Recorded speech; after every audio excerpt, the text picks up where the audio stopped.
Recorded Books presents an unabridged recording of The Sisters Grimm, Book 8, The Inside Story, by Michael Buckley, narrated by L.J. Ganser, and directed by Drew Sussman.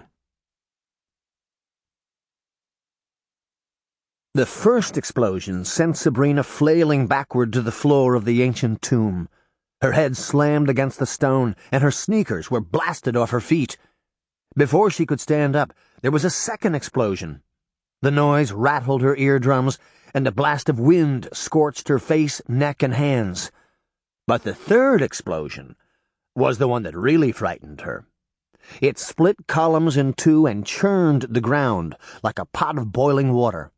Fissures formed, allowing skin-searing steam to escape from deep below. Along with it came an unearthly concoction of lights and sounds and colors. It wasn't a mist or a fog.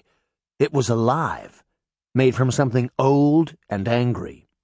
It spun into a whirlwind and surrounded Sabrina's ragtag crowd of would-be heroes.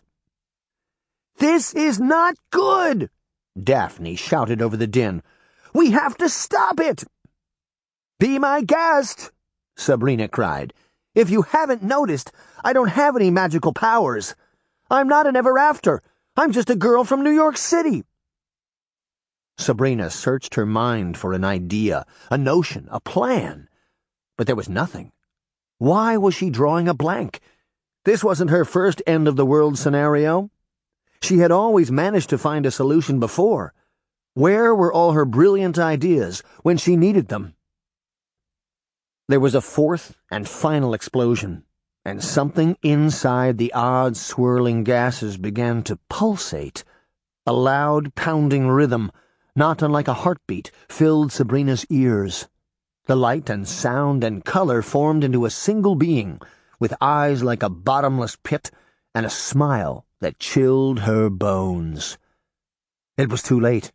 He had his freedom, and Sabrina could feel the world trembling. Chapter 1. 3 days earlier. Or half an hour. It's all in how you look at it. "Daphne, I don't think we're in Fairyport Landing anymore," Sabrina Grimm said. Without waiting for an answer, she grabbed her sister's hand and ran back to the wooden farmhouse. Once inside, she slammed the door shut and leaned against it. The farmhouse was small and rustic, with dirt floors and shabby furniture, 3 chairs, a rickety table, 2 tiny beds, an iron stove. Sample complete. Ready to continue?